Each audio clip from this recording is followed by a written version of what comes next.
Hello everyone, this is Ayushi Thakur. Welcome to my lesson on the topic Introduction to Trigonometry for Unacademy Stars Program 2024. Before we dive into the world of trigonometry, it's very important for us to understand from where the word trigonometry came from and what does it mean. So trigonometry is a Greek word where tri means three, gon means sides, and metri or metron means measurement. So basically we can say that trigonometry is a branch of mathematics that deals with the relationship between sides and angles of the triangle. इससे पहले कि हम trigonometry के बारे में कुछ और ज़्यादा बात करें, हम कुछ एग्जाम्पल्स लेके चलेंगे जो कि हमें हेल्प करेंगे इस कंसेप्ट को और ज़्यादा क्लियरली अंडरस्टैंड करने में. ठीक है, तो सबसे पहला एग्जाम्पल हम लेके चलते हैं कि सपोज किसी स्कूल के बच्चे घूमने के लिए कुतुब मीनार गए. ठीक है, मान लीजिए आपका कुतुब मीनार है. ठीक है, अब उनमें से एक स्टूडेंट जो है वो ग्राउंड पे खड़े होके कुतुब मीनार के टॉप को देख रहा है. अब क्या इस सिचुएशन में वो स्टूडेंट बिना किसी मेजरमेंट के इस कुतुब मीनार की हाइट को डिफाइन कर सकता है? एक और एग्जांपल लेके चलते हैं. सपोज ये एक कोई टॉल बिल्डिंग है हमारे पास. इस बिल्डिंग के आगे एक पॉन्ड है और उस पॉन्ड में एक फ्लावर लगा हुआ है. ठीक है, अब इस बिल्डिंग के टॉप पे एक बच्चा बैठा है और वो उस बिल्डिंग के टॉप से इस फ्लावर को देख रहा है. अब क्या इस सिचुएशन में हम ये बता सकते हैं कि वो बच्चा कितनी हाइट पे बैठा हुआ है या फिर इस पॉन्ड की विड्थ कितनी है? Yes, of course we can. This is where the trigonometry comes into play. ठीक है, अब इन दोनों एग्जांपल्स को देख के एक चीज़ जो हमारे दिमाग में आ रही है वो ये है कि दोनों ही एग्जांपल्स में एक फिगर फॉर्म हो रहा है जो है राइट एंगल ट्रायंगल. यहाँ पे आप देख सकते हैं कि फिगर 1 और फिगर 2 दोनों में ही राइट एंगल ट्रायंगल जो है वो फॉर्म हो रहा है. ठीक है, तो हम ये कह सकते हैं कि जो ट्रिग्नोमेट्री है वो मोस्टली राइट एंगल ट्रायंगल्स पे डील करती है. ठीक है, अब जब ट्रिग्नोमेट्री राइट एंगल्स के बारे में बात करती है तो राइट एंगल ट्रायंगल की कुछ ऐसी चीज़ें हैं जो हमें पता होना बहुत ही ज़्यादा ज़रूरी है, जैसे कि हाइपोटेन्यूज क्या होता है, परपेंडिकुलर क्या होता है या बेस क्या होता है. फॉर एग्जाम्पल ये हमारे पास एक राइट एंगल ट्रायंगल है. ठीक है, ये यहाँ पे 90 डिग्री का एंगल बना रहा है और यहाँ पे जो एंगल फॉर्म हो रहा है उसको हमने नाम दे दिया थीटा का. अब आपसे कोई कहे कि इस राइट एंगल ट्रायंगल में आपको हाइपोटेन्यूज जो है वो डिफाइन करना है, तो कैसे डिफाइन करेंगे? बहुत ही सिंपल है. 90 डिग्री एंगल का जहाँ एंगल फॉर्म हो रहा है उसके बिल्कुल ऑपोजिट में जो साइड होगी उसे हम क्या कहेंगे?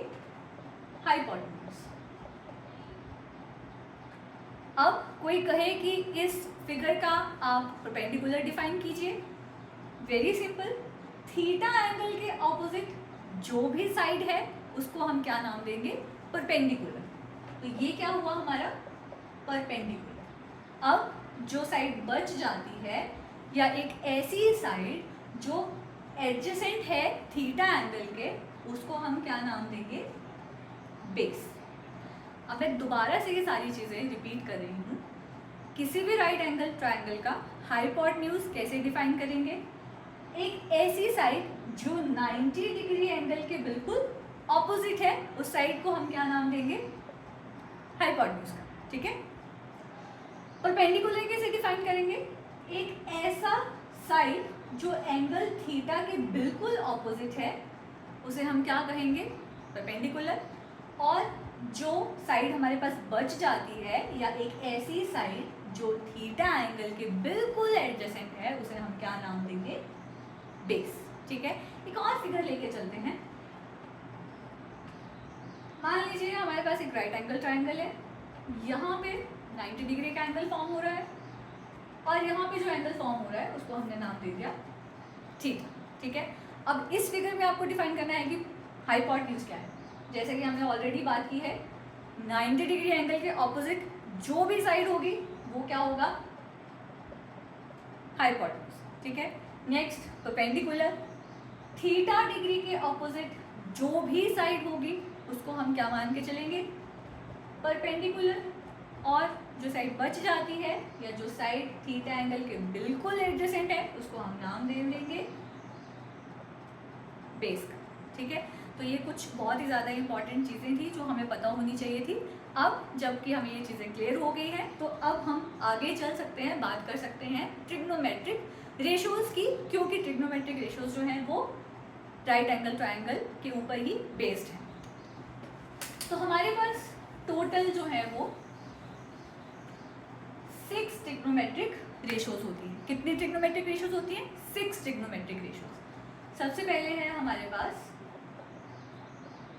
साइन थीटा, उसके बाद है हमारे पास कोसाइन थीटा, उसके बाद है हमारे पास टेंजेंट थीटा, नंबर 4 पे है हमारे पास कॉसिकेंट थीटा, नंबर 5 पे है हमारे पास सीकेंट थीटा और नंबर 6 पे है हमारे पास कॉटेंजेंट थीटा। अब जैसे आप सबका स्कूल में कुछ और नाम होता है और घर पे कुछ निकनेम होता है, उसी तरह इन ट्रिग्नोमेट्रिक रेशोज़ के भी छोटे यानी कि निकनेम्स जो हैं वो हैं। जैसे कि साइन थीटा को हम हमेशा साइन थीटा ही बोलते हैं, बट कोसाइन थीटा को हम कॉस थीटा भी कहते हैं, टेंजेंट थीटा को हम टैन थीटा भी कहते हैं।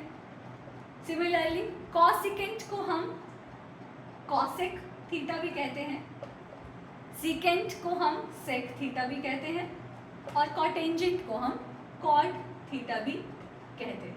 ठीक है, आई होप आपको इतनी सी बातें समझ में आ गई होंगी। अब सपोज हमारे पास एक राइट एंगल ट्रायंगल है और आपसे कोई कहे कि इसमें आप साइन थीटा या कॉट थीटा या सीकेंट थीटा की वैल्यू जो है वो डिफाइन करके बताइए, तो हम कैसे डिफाइन करेंगे?